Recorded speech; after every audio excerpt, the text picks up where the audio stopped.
Good morning students. Globe latitude and longitudes class 6 के जो geography के जो सेकेंड चैप्टर है उस चैप्टर के ऊपर हम लोग डिस्कस कर रहे थे। इस चैप्टर के ऊपर हम लोग ऑलरेडी 2 वीडियो बना चुके हैं और इस वीडियो के ऊपर हम लोग डिस्कशन कर चुके हैं जहाँ पर लैटिट्यूड और लॉन्गिट्यूड को लेकर डिटेल्स में एक्सप्लेन किया गया है। जो पिछले वीडियो है मतलब जो पहला वीडियो था उस वीडियो में स्पेशली वहाँ पर ग्लोब क्या चीज़ है और वो वहाँ पर ग्लोब के अंदर जो लैटिट्यूड और लॉन्गिट्यूड होता है, ये लैटिट्यूड और लॉन्गिट्यूड क्या है और सबसे बड़ी बात है कि कितना लैटिट्यूड आता है, कितना लॉन्गिट्यूड आता है और इक्वेटर लाइन क्या है, प्राइम मेरिडियन लाइन क्या है, ये सब चीज़ के बारे में हम लोग डिस्कस किया है। और दूसरे जो वीडियो बना है इस वीडियो में स्पेशली फोकस किया गया है कि लैटिट्यूड और लॉन्गिट्यूड को कैसे यूज़ किया जाता है वहाँ पर, कि ठीक है। और लैटिट्यूड लॉन्गिट्यूड के मदद से हम लोग कैसे कैलकुलेशन कर पाते हैं कि एक्चुअल मैप के अंदर या अर्थ के अंदर हमारे परफेक्ट लोकेशन कहाँ पर है, या किसी एक लोकेशन को ढूंढना है तो हम लोग कैसे एक मैप पॉइंटिंग के जरिए सही लोकेशन हम लोग निकाल सकते हैं उसके ऊपर। तो ये लैटिट्यूड लॉन्गिट्यूड के वजह से हम लोग ये चीज़ सेकेंड वीडियो में हम लोग डिस्कस किया है। अब जो ये वीडियो बन रहा है ये वीडियो थर्ड वीडियो है और इस वीडियो में इस चैप्टर को ख़त्म करेंगे। यहाँ पर स्पेशली हम लोग डिस्कस करेंगे कि कुछ एक्स्ट्रा पॉइंट को लेकर, ठीक है, कि लैटिट्यूड और लॉन्गिट्यूड इसका यूज़ कहाँ पर होता है, मतलब रियल दुनिया में इसका यूज़ कैसे होता है लैटिट्यूड और लॉन्गिट्यूड को, और उसके साथ साथ हम लोग कुछ एक्स्ट्रा हम लोग पॉइंट को लेकर यहाँ पर डिस्कस करेंगे, ठीक है। तो ये वीडियो भी बहुत ज़्यादा इंटरेस्टिंग होगा, तो इस वीडियो को ध्यान से देखना। शुरू करते हैं। हाँ, when would I ever use latitude and longitude, हम लोग लैटिट्यूड और लॉन्गिट्यूड को कब यूज़ करें। लैटिट्यूड लॉन्गिट्यूड के बारे में हम लोग पढ़ चुके हैं, लेकिन बेसिकली इस पढ़ने का क्या फ़ायदा है जब तक हम लोग इसके प्रॉपर यूज़ करने का तरीका अगर मालूम ना हो तो, ठीक है। मतलब किस चीज़ के पर्पस में हम लोग इसे यूज़ करें, अगर ये चीज़ हमें मालूम ना हो तो हमें सिर्फ उसे पढ़कर हम लोग क्या करें, ठीक है। तो ये भी एक इम्पॉर्टेंट हो जाता है कि लैटिट्यूड और लॉन्गिट्यूड ये दो चीज़ जो इम्पॉर्टेंट चीज़ हम लोग पढ़े हैं तो इससे हम लोग कहाँ कहाँ यूज़ कर सकते हैं देखते हैं। इन रियल लाइफ अगर हम लोग वास्तव जीवन में देखें तो there are several instances where you would need to know how to find latitude and longitude. तो यहाँ पर ऐसे बहुत सारे चीज़ होता है जहाँ पर हमें ये जानना पड़ेगा कि हम ये जान सकते हैं कि how to find latitude and longitude. तो हम लोग लैटिट्यूड और लॉन्गिट्यूड को हम लोग कैसे फाइंड करें, ठीक है। मतलब थोड़ा सा एग्जांपल देकर समझाता हूँ। फॉर एग्जांपल व्हेन वेदर फोरकास्टर्स, मतलब जो वेदर के जो देते हैं ना, पूर्वानुमान देते हैं, मतलब जो भविष्य बताते हैं वेदर के बारे में, तो वो लोग आर ट्रैकिंग हरिकेन्स, समझ लो हरिकेन्स को ट्रैकिंग करने की कोशिश करें। हरिकेन्स मतलब जो तूफान टाइप का होता है, ये यूएसए के आसपास में वो हरिकेन्स आते हैं जो घूम कर आते हैं, तूफान टाइप का। तो हरिकेन्स जब आते हैं तो उसको ट्रैक कर रहे हैं। They note the absolute location on a periodic basis to see the path of the storm. तो वो ये नोट करते हैं कि ये एक्चुअल में ये पर्टिकुलर कौन से लोकेशन से इसका स्टार्ट होगा। तो हम लोग ये अगर पर्टिकुलर लोकेशन बता दे तो वहाँ के जो लोकल अथॉरिटी के है उसको हम लोग पहले से हम लोग अलर्ट कर सकें ताकि वो अपने हिसाब से वहाँ का लोगों का सेफ्टी कर सकते हैं, ठीक है। तो and try to predict the future path based partially on this findings. तो इसके ऊपर बेस करके हमें फ्यूचर में और भी ज़्यादा स्टेप ले सकते हैं। अब समझ लो कि हरिकेन्स आने वाला है, यूएसए के आसपास में कहीं पर आने वाला है, तो मैं बता दूं कि इसका लोकेशन जैसे यूएसए ये आएगा नॉर्थ ईस्ट में आएगा, तो मैंने बता दिया, समझो मैंने एक एग्जाम्पल दे रहा हूँ कि बता दिया कि 60 डिग्री नॉर्थ और 60 डिग्री नॉर्थ और 130 डिग्री वेस्ट में ये हरिकेन्स आने वाला है। तो मैंने एक परफेक्ट लोकेशन बता दिया। अब वहाँ का जो लोकल अथॉरिटी है वो उसी हिसाब से आप डिसीजन ले सकते हैं कि यहाँ के लोगों को इस हरिकेन जो आने वाला है इस टाइम पे इसके हाथ से कैसे हम लोग लोगों को बचा सकते हैं। तो ये भी एक परफेक्ट लोकेशन बताने से आसानी से वहाँ के अथॉरिटी ये काम कर सकते हैं, ठीक है। तो ये भी एक चीज़ हो गया कि लैटिट्यूड और लॉन्गिट्यूड के परफेक्ट यूज़। दूसरा क्या है, इन द मिलिट्री में हम लोग क्या करते हैं, suppose you are at war, अगर तुम वार में गए and you wanted to blow up an ammunition factory. अब तुम्हें क्या करना है कि एक एमुनिशन फैक्ट्री को ब्लो करना है, एमुनिशन फैक्ट्री मतलब जो वहाँ पर हथियार हथियार तैयार होते हैं या उसे स्टोर करके रखते हैं, उसी जगह को ब्लो करना है, मतलब उसे उड़ाना है। बट नॉट द हॉस्पिटल यहाँ पे। लेकिन तुम्हें ये भी ध्यान रखना है कि आसपास में कोई जो हॉस्पिटल है उस हॉस्पिटल को कोई तकलीफ ना पहुँचे, मतलब उसको हम लोग नुकसान नहीं पहुँचने देंगे। Using minutes and seconds of latitudes and longitudes, you can launch a missile from hundreds of miles away and strike only the particular building. तो लैटिट्यूड और लॉन्गिट्यूड्स जिसमें मिनट और सेकंड का भी परफेक्ट कैलकुलेशन होता है, तो इसके वजह से हम लोग क्या कर सकते हैं कि एक मिसाइल को लॉन्च कर सकते हैं यहाँ बैठे बैठे, और ये मिसाइल में जाकर परफेक्टली उस लैटिट्यूड में, परफेक्टली उस लॉन्गिट्यूड में जाकर वो ब्लो कर जाएगा। ठीक है, और इस चीज़ के ऊपर ध्यान दिया जाएगा कि उसके आसपास में जो एरिया है उसको भी कोई तकलीफ नहीं होगा, मतलब पर्टिकुलर जिस बिल्डिंग को हमें उड़ाना है तो वो भी उड़ा सकते हैं इस लैटिट्यूड की वजह से। तो ये मिलिट्री में भी बहुत ज़्यादा काम आता है, ये लैटिट्यूड लॉन्गिट्यूड का वहाँ पर यूज़ होता है। तीसरा, if you wanted to license a CB based station, ठीक है, तो और even license 5 mile range walkie talkies, तो हमें एक सीबी बेस्ड स्टेशन है, तो एक सीबी बेस्ड स्टेशन का अगर लाइसेंस मिलना है या किसी 5 माइल रेंज वॉकी टॉकीज का लाइसेंस मिलना है, ठीक है, तो सीबी बेस्ड स्टेशन मतलब जहाँ से सभी स्टेशन, मतलब एक स्टेशन टाइप का है जहाँ से सभी चीज़ को मॉनिटरिंग किया जाता है। ठीक है, न्यूज़ व्यूज़ कभी भी चीज़ वहाँ पर से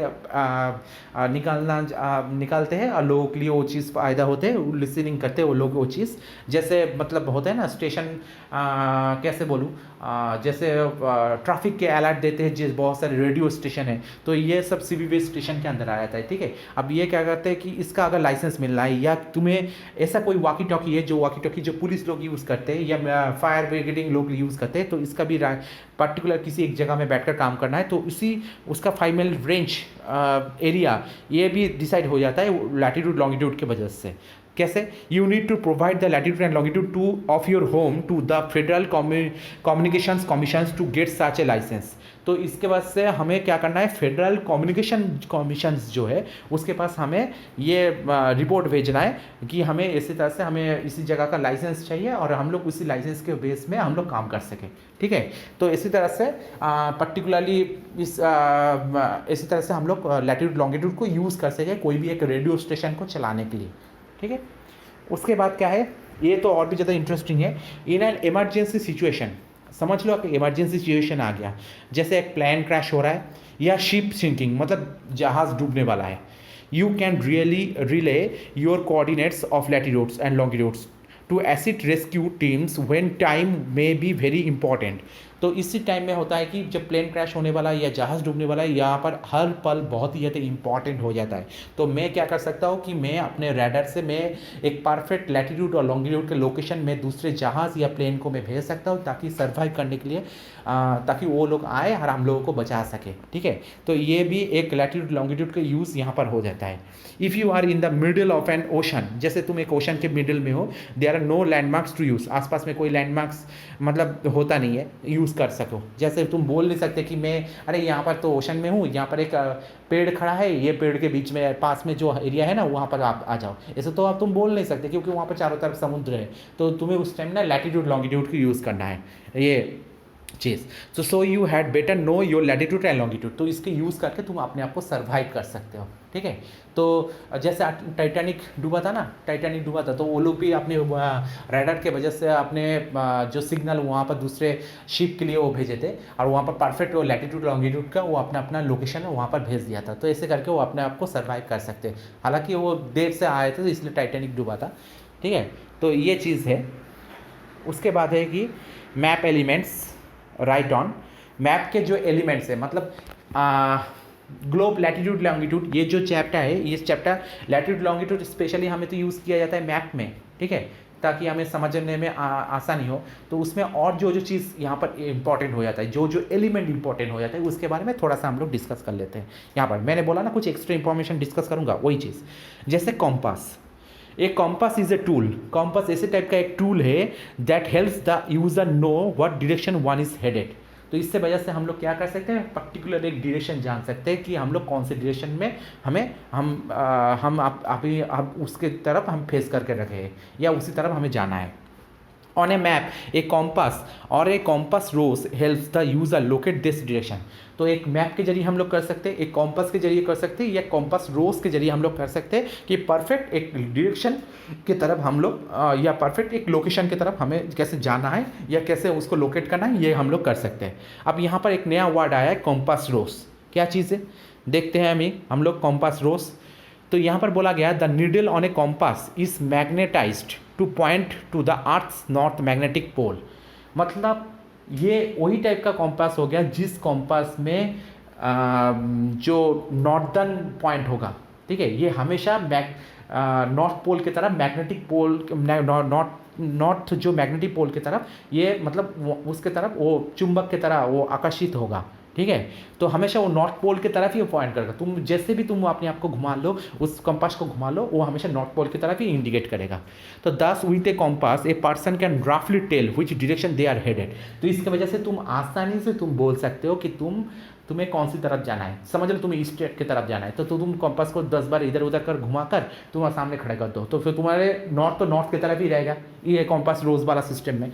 तो तुम्हें आसानी से तुम ईस्ट कौन सी साइड है तुम्हें ढूंढने में आसानी हो जाएगा। There are 4 major on the cardinal direction. अब यहाँ पर क्या है, हम लोग डायरेक्शन के बारे में भी थोड़ा सा समझना है, क्योंकि हम लोग लैटिट्यूड लॉन्गिट्यूड पढ़े तो डायरेक्शन ऑब्वियसली इंपॉर्टेंट हो जाता है। On a compass north south east west, तो ये कॉम्पास में भी क्या होता है, ये चीज़ रहता है, जैसे नॉर्थ साउथ ईस्ट वेस्ट ये 4 डायरेक्शन रहते हैं, और ये चारों के बीच में और भी कुछ आ जाता है, जैसे north east, north west, south east and south waste, ठीक है, ये चारों और भी डायरेक्शन आ जाता है। द कार्डिनल डायरेक्शन, तो मेन 4 डायरेक्शन क्या है, नॉर्थ है, साउथ है, ईस्ट है, वेस्ट है, और the intermediate direction are north east, south west and north west, ठीक है। यानी नॉर्थ और ईस्ट के बीच में आ जाता है नॉर्थ ईस्ट, साउथ और ईस्ट के बीच में आ जाता है south east, north and west के बीच में आ जाता है नॉर्थ वेस्ट, साउथ और वेस्ट के बीच में आ जाता है साउथ वेस्ट। तो इसी तरह से 4 पार्ट में हो जाता है। द हेल्प डिस्क्राइब्स, तो ये चीज़ मैंने बताया था ना कि इक्वेटर लाइन और प्राइम मेरिडियन लाइन के वजह से हम लोग 8 को 4 पार्ट में डिवाइड कर सकते हैं। तो north east, south east, north west and south west, ये 4 पार्ट अलग अलग पार्ट हो गए।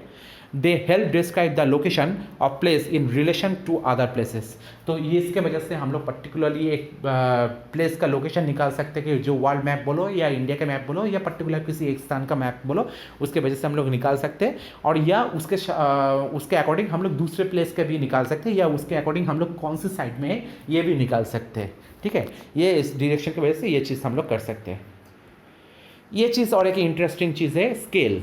स्केल क्या है, ठीक है, स्केल ये मैप में यूज़ होता है। नॉर्मल हम लोग जो स्केल यूज़ करते हैं ना, तुम बच्चे लोग यूज़ करते हो, तो ये वो वाला स्केल नहीं है, मैप में भी स्केल यूज़ होता है। Maps are made to scale, that is there is a direct connection between a unit of measurement on the map and the actual distance.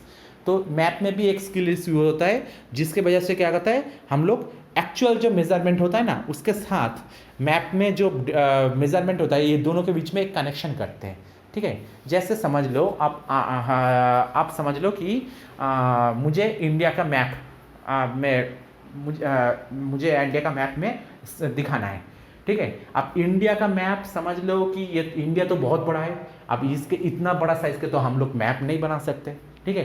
तो हम लोग क्या करेंगे, हम लोग छोटा टाइप के मैप बनाएंगे। एक पेपर के अंदर A4 साइज के पेपर के अंदर हम लोग छोटा टाइप का एक मैप बना लिया।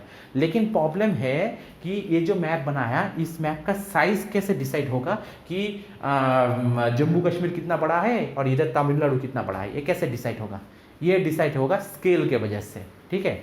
आप समझ लो कैसे डिसाइड होगा, जैसे मैंने बोला कि पर्टिकुलर एक स्टेट का इसका साइज़ जितना है ना, तो ये साइज़ को एक सर्टेन साइज में कन्वर्ट किया जाएगा। आप समझ लो कि मैंने एक्चुअल एरिया का लोकेशन 100 किलोमीटर से, ठीक है। अब मेरा जो मैप है, ये मैप का साइज़ है, मैं यहाँ पर साइज़ है कि 100 सेंटीमीटर यहाँ पर साइज़ है, तो मतलब वहाँ पर 100 किलोमीटर और यहाँ पर 100 सेंटीमीटर। अब मुझे क्या करना है कि वहाँ का जो 100 किलोमीटर मतलब वहाँ का जो 1 किलोमीटर होगा ना, यहाँ का 1 सेंटीमीटर का साइज़ होगा। इसी टाइप का मतलब हम लोग कन्वर्ट करते हैं, ठीक है। मतलब रियल लोकेशन को हम लोग मैप के अंदर दिखा रहे हैं, मतलब उसे छोटा करके दिखा रहे हैं। अब रियल लोकेशन जितना साइज़ का होगा मैप में, उसे उतनी स्केल के हिसाब से उससे उतना ही छोटा या बड़ा किया जाएगा। आया समझ में? तो ये चीज़ यहाँ पर स्केल का इम्पोर्टेंस आ जाता है। और इससे हम लोग क्या करते हैं, इससे भी हम लोग परफेक्ट लोकेशन निकालने के लिए भी हमें बहुत ज़्यादा मदद मिलता है। For example, each inch on the map represent 1 mile on earth. तो इसमें क्या है कि जैसे हर एक इंच मैप का ये रिप्रेजेंट करता है कि अर्थ का एक एक माइल रिप्रेजेंट करता है, मतलब 1 इंच रिप्रेजेंट करता है 1 माइल। तो आया समझ में, जैसे मैंने बोला ना किलोमीटर को सेंटीमीटर से कंपेयर कर रहा था, तो यहाँ पर भी ये 1 इंच 1 माइल को रिप्रेजेंट कर रहा है। तो ये स्केल का एक छोटा मतलब एक ऑल ओवर वर्ल्ड का एक छोटा वर्जन, मतलब एक हम लोग 1 इंच से दिखा रहे हैं। So a map of a town would show a mile long strip of fast food joints and auto dealers in 1 inch. तो ये क्या होगा, इसलिए क्या है, ये मैप ऑफ ए टाउन, एक छोटा सा मैप का जो एक टाउन का जो मैप होगा, ये क्या दर्शाता है, ये mile long strip of fast food joints. तो ये दिखा सकता है कि एक लंबा माइल का जहाँ पर फास्ट फूड जॉइंट्स भी है और ऑटो डीलर्स भी है 1 इंच के अंदर। मतलब एक छोटा सा पॉइंट में दिखा रहा हूँ कि एक शहर का मैं टाउन का लोकेशन दिखा दिया 1 इंच के अंदर, लेकिन ये रियल वर्ल्ड में देखा जाए तो ये इसके अंदर सब कुछ आ जा सकता है। ठीक है, तो रियल वर्ल्ड में ये बड़ा साइज़ बहुत बड़ा हो जाता है। ठीक है, तो इसलिए स्केल का इंपॉर्टेंस यही पर आता है, क्योंकि ओरिजिनल जो हम लोग साइज़ को हम लोग वो दिखा नहीं सकते एक पेपर के अंदर, तो उसे हम लोग छोटा करके दिखाते हैं और इसके लिए हम लोग स्केल का मदद लेते हैं, जो एक मेज़रमेंट करने का एक सिस्टम है। तो उसके बाद ये भी एक इंटरेस्टिंग चीज़ है, time zones. The earth is divided into 24 time zones. तो अर्थ में क्या है, पूरे 24 टाइम जोन से corresponding to 24 hours in a day, यानी दिन का जो 24 आवर्स होता है उसके साथ हम लोग ये कंपेयर कर रहे हैं। ठीक है, तो एज द अर्थ रोटेट्स, जो जैसे अर्थ रोटेट होता रहता है तो सन क्या करते हैं, sun shines in the different areas. तो सन डिफरेंट एरिया में शाइन करते रहते हैं। Moving from east to west, तो सन मूव करते हैं east to west during the course of a day. ठीक है, तो इसे कैसे मूव करते रहते हैं हर दिन में। Places that have same longitude will be in the same time zone. तो सेम लॉन्गिट्यूड वो सेम टाइम जोन होगा। अब इससे मैं थोड़ा सा एक्सप्लेन करता हूँ। लैटिट्यूड के वजह से हम लोग टाइम कैलकुलेशन नहीं करते। लैटिट्यूड के वजह से हम लोग स्पेशली हम लोग लोकेशन तो कैलकुलेशन करते हैं और उसके साथ साथ हम लोग ये कैलकुलेशन करते हैं कि ये कौन से क्लाइमेटिक जोन के अंदर आ रहा है। ठीक है, जैसे मतलब लैटिट्यूड के बारे में मैंने बोला था ना, ये टॉरिड जोन में आ रहा है या फ्रीजिड जोन में आ रहा है, या फ्रिगिड जोन में आ रहा है या टेम्परेट जोन में आ रहा है। तो लैटिट्यूड की वजह से हम लोग ये करते हैं, लेकिन लॉन्गिट्यूड के वजह से लोकेशन कैलकुलेशन करने के अलावा भी हम लोग उसके वजह से हम लोग टाइम कैलकुलेशन भी कर सकते हैं। लॉन्गिट्यूड का ये एक काम होता है, ये बहुत ही इंपॉर्टेंट होता है लॉन्गिट्यूड का काम। आप समझ लो कि लॉन्गिट्यूड, टोटल लॉन्गिट्यूड कितना है, 360 लॉन्गिट्यूड है। मतलब 0 डिग्री जो प्राइमर्डियल लाइन है उसके राइट साइड में 180 है, लेफ्ट साइड में 180 है, और मैंने बोला 180 डिग्री ईस्ट और 180 डिग्री वेस्ट दोनों ही सेम लाइन है। तो 0 डिग्री को कैलकुलेट करके टोटल आ जाता है 360। ठीक है, तो टोटल 360 आ गया। तो ये समझ लो कि ये एक डिग्री ये हर मिनट को यहाँ पर कॉन्सेप्ट क्लियर करते हैं। जैसे मतलब ये 24 घंटे है ना हमारे पास, तो ये एक डिग्री के आसपास में आ जाता है। जैसे एक मिनट बताता हूँ मैं, 24 हम लोग 24 घंटे होते, तो 24 घंटे मतलब एक घंटे में 60 मिनट करके है। तो 24 घंटे में 60 मिनट अगर कैलकुलेट करो तो टोटल 24 इंटू 60 24 इंटू 60 टोटल आ जाता है 1440 मिनट्स। ठीक है, अब 1440 मिनट्स को हम लोग 360 से डिवाइड करते हैं, क्योंकि टोटल 360 डिग्री आ गया। ठीक है, तो 360 डिग्री से डिवाइड करते हैं तो आ जाता है 4 मिनट। तो मतलब एक डिग्री को हम लोग अगर जाएँ तो 4 मिनट का टाइम का हेर फेर होगा। ठीक है, तो 1 डिग्री से हम लोग 2 डिग्री में जाए तो 4 मिनट टाइम बढ़ेगा या कम घटेगा, तो ये चीज़ हो सकता है। ठीक है, इसी तरह से 4 मिनट का हेरफेर होता है लॉन्गिट्यूडिनल टाइम के अकॉर्डिंग। तो अब बात है कि अर्थ घूमता है कैसे। अर्थ घूमता है वेस्ट टू ईस्ट के तरफ घूमता है। इसके वजह से क्या होता है, ईस्ट में पहले सनराइज होता है। ठीक है, क्योंकि ईस्ट का पोर्शन सबसे पहले सूरज की तरफ आता है, और हमारे ईस्ट में सबसे पहला वाला कंट्री कौन है, जापान है। तो जापान सबसे पहले आ जाता है सूरज की तरफ, इसलिए जापान में सबसे पहले सनराइज होता है, और सबसे आखिर में देखा जाए अलास्का में सनराइज होता है। तो ऐसे करके होता है, जैसे अर्थ घूमते जाता है। अब ऑब्वियसली 180 डिग्री जो ईस्ट है इसमें सबसे पहले सनराइज होता है, उसके बाद 170 डिग्री ईस्ट, उसके बाद 160 डिग्री ईस्ट, उसके बाद 150 डिग्री ईस्ट, जैसे जैसे करके जाते हैं धीरे धीरे करके हर एक डिग्री में जाकर वहाँ पर सनराइज होता है। और दूसरे जो डिग्री में पहले सनराइज हुआ था उसका टाइम उसके टाइम के अकॉर्डिंग वो चलता जाता है। ठीक है, अब इस करके डिफरेंस होता है। तो 1 डिग्री से मैंने 4 मिनट का डिफरेंस बोला है, आप समझ लो 180 डिग्री ईस्ट से 170 डिग्री ईस्ट तक ये जो 10 डिग्री का गैप है ना, इस 10 डिग्री में टाइम का गैप कितना होगा, 1 डिग्री 4 मिनट हो तो 10 डिग्री में टाइम का गैप होगा 40 मिनट, 10 × 4 40 मिनट। ठीक है, आप समझ लो कि 180 डिग्री ईस्ट में अभी सुबह का 6 बजे है। ठीक है, 180 डिग्री ईस्ट मतलब जापान के ऊपर अभी सुबह का 6 बजे, और 170 डिग्री जो ईस्ट है तो वहाँ पर अब क्या बजेगा, तो 180 डिग्री इस ये सुबह का 6 बजे, तो मतलब अभी वहाँ पर सुबह का 6, तो 170 डिग्री ये 10 डिग्री का गैप, 10 डिग्री का गैप मतलब 4 मिनट करके कैलकुलेट करो तो 40 मिनट का गैप होगा। तो यहाँ पर सुबह का 6 बजे तो यहाँ पर 40 मिनट माइनस हो जाएगा, यानी 5:20 हुआ है यहाँ पर। आ समझ में? तो ऐसे करके टाइम का कैलकुलेशन होता जाता है। अगर ये सेम लॉन्गिट्यूड के ऊपर हो, ठीक है, जैसे जापान में सेम लॉन्गिट्यूड के ऊपर, मतलब जापान है हो गया 180 डिग्री ईस्ट, जापान का छोड़ो मैं दूसरे एग्जांपल देता हूँ। अगर सेम लॉन्गिट्यूड मतलब जैसे 0 डिग्री में ग्रीनिश शहर भी आ जाता है, मतलब इंग्लैंड के जो ग्रीनिश शहर आ जाता है। अब अफ्रीका भी कुछ लोकेशन इसके ऊपर आ जाता है, तो मतलब उस टाइम में ग्रीनिश में जो टाइम होगा अफ्रीका के उस लोकेशन पे भी वही टाइम होगा, क्योंकि दोनों ही लाइन, दोनों ही पॉइंट 0 डिग्री लॉन्गिट्यूड के ऊपर है। ठीक है, यानी लॉन्गिट्यूड में तुम्हें कहीं भी लोकेशन हो ना, उसी लॉन्गिट्यूड के ऊपर अगर तुम्हारा कहीं भी लोकेशन हो, टाइम सिर्फ सेम ही होगा, लेकिन लॉन्गिट्यूड चेंज हो गया तो तुम्हारा टाइम चेंज हो जाएगा। तो इसी तरह से हम लोग टाइम कैलकुलेट करते हैं। ठीक है, तो इंडिया में देखा जाए, इंडिया में भी बहुत सारे ऐसे टाइम जोन है इंडिया में। ठीक है, मतलब जैसे 24 आवर्स में 24 आवर्स के लिए हम लोग अलग अलग टाइम जोन को कैलकुलेट करते हैं, तो इंडिया में भी ऐसे जैसे ईस्ट टू वेस्ट में ऐसे बहुत बड़ा होने के कारण यहाँ पर भी बहुत सारे अलग अलग टाइम जोन है। तो हम लोग इस अलग अलग टाइम जोन में भी अलग अलग हम लोग टाइम कैलकुलेशन करते हैं। लेकिन इसमें क्या होता है कि ऑफिशियल काम करने के लिए थोड़ा सा प्रॉब्लम होता है, तो इसके लिए एक इंडिया में भी एक मेन जो मेरिडियन लाइन को हम लोग कैलकुलेट करते हैं, एक मेन जो स्टैंडर्ड मेरिडियन लाइन को कैलकुलेट करते हैं, जिसके हिसाब से हमें उसको सेंटर मानकर हम लोग चलते हैं। ठीक है, तो ऐसे तरह से चलते हैं। तो वो तो कभी अलग दिन डिस्कस करेंगे, ये तुम्हारे लिए इतना इम्पोर्टेंट नहीं है। तो ये टाइम जोन बेसिकली यहाँ पर ख़त्म करते हैं हम लोग टाइम जोन के बारे में। आशा करता हूँ ये तुम्हें समझ में आया है। तो ये वीडियो बहुत ही लंबा था।